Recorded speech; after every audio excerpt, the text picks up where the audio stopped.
Hi, today I'm going to be talking with you about how you can help your students write a personal narrative.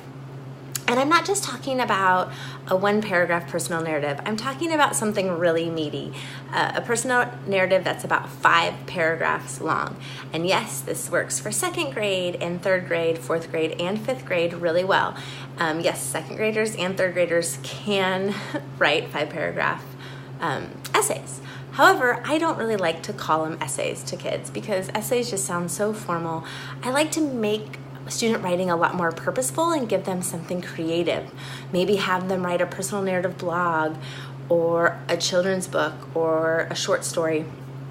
And so giving them that purpose helps to motivate students a little bit more with their writing.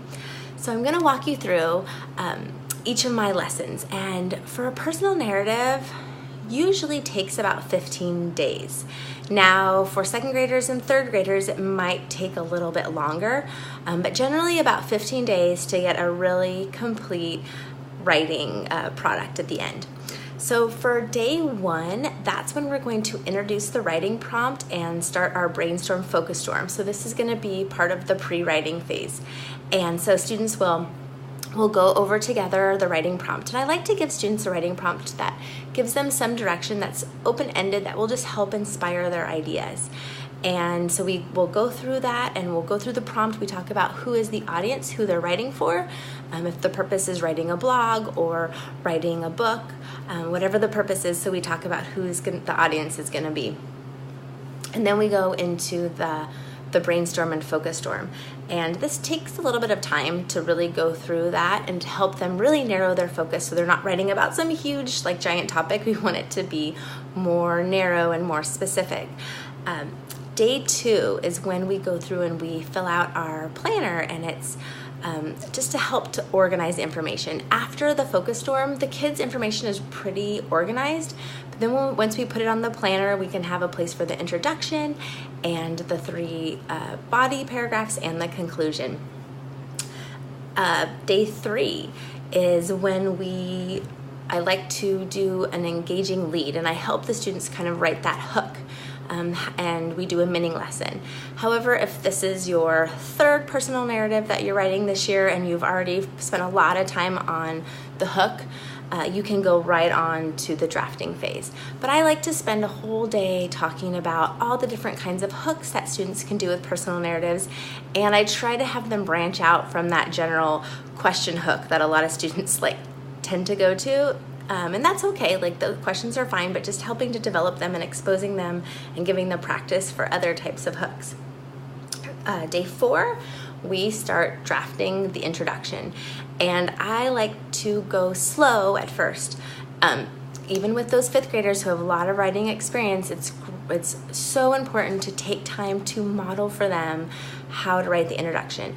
And they have their planner and everything is organized, but now we're taking that information from the planner, which is just ideas, and now we're composing it into sentences to make up that introduction. And so it's really important to take time to model this first and show them, think aloud while you're writing, and showing them how to craft that introduction. After you model for them, then you give them independent time where they can be writing it themselves. I like to keep my sample up on the board so students can use that as a reference tool, especially for struggling writers who need that extra support.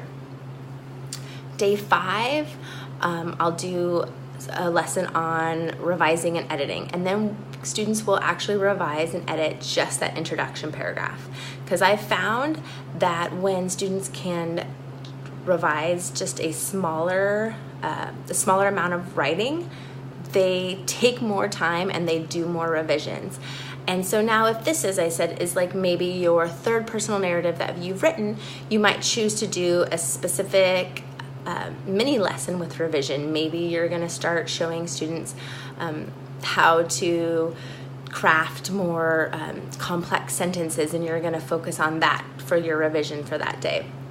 So choosing a mini lesson to focus on for revision, and then spending time, giving them time to revise and edit just that first paragraph.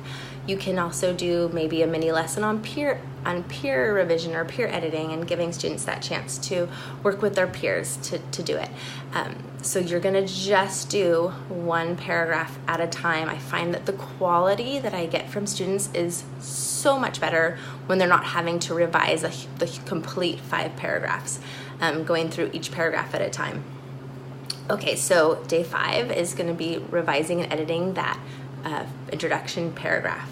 And now they would go to day 6 as they would draft that second paragraph. That's going to be the first body paragraph with the supporting details.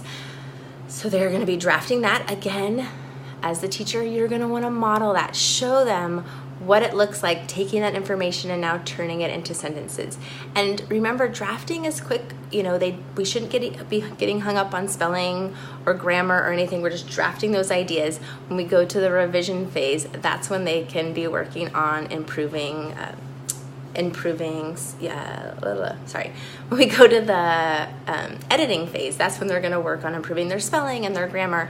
But drafting is something that happens just quickly, and you're just getting those ideas out there, and we're practicing writing quickly. And then day 7 is again spending a whole day focusing on the revising and editing. So here's when you can do another mini lesson focused on a specific targeted skill for one of those, either revising or editing. So that was day 7. Day 8 will be drafting the next paragraph. And now this is where 4th and 5th graders can kind of start picking up the pace, and you can be drafting in the same day that you were spending revising and editing.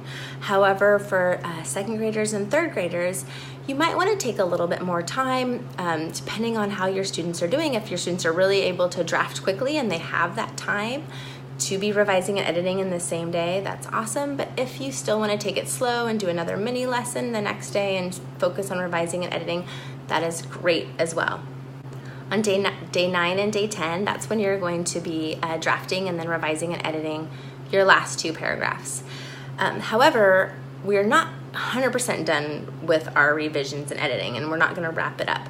So now is when I would take some time to do some more overall targeted mini lessons. So for instance, introducing dialogue. It's great to introduce dialogue here at the end, so now you can help your students to go back and add really specific dialogue to their 3 body paragraphs. I like to do that on day 11. Day 12, maybe focusing on transitions, transitional phrases. So it's up to you and where you are with your students and how many lessons you've already done with your students.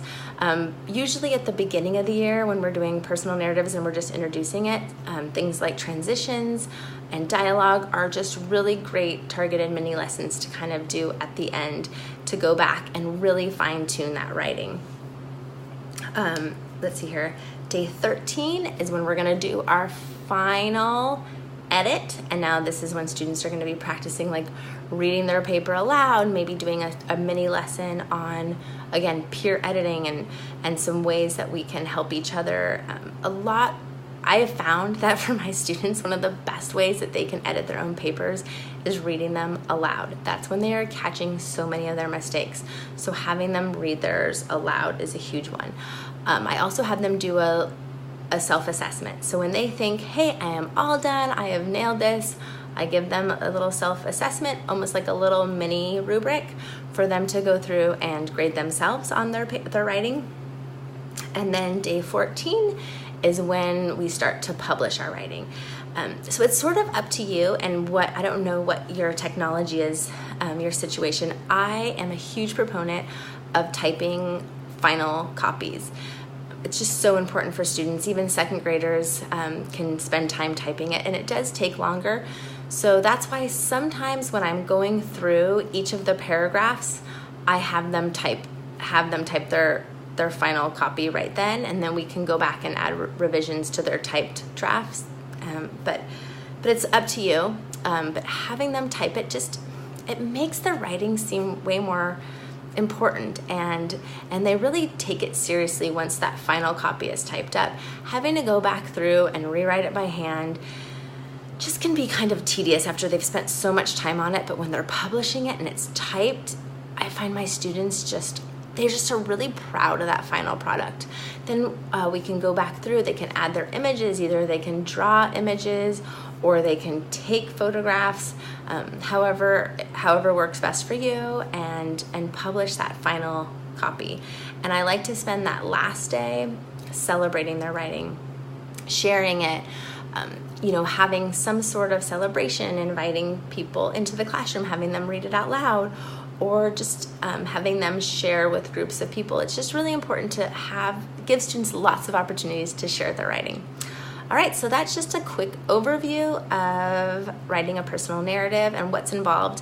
And it does seem like there's a lot of steps, but I'm telling you, when you really work with your students through the writing process and you're doing lots of modeling and you're writing with them and you're showing them how writers think and how writers write, they learn and grow so much as writers. So I really encourage you to give it a try. It's really awesome. So yeah, let me know if you have any questions, and I'll talk to you soon.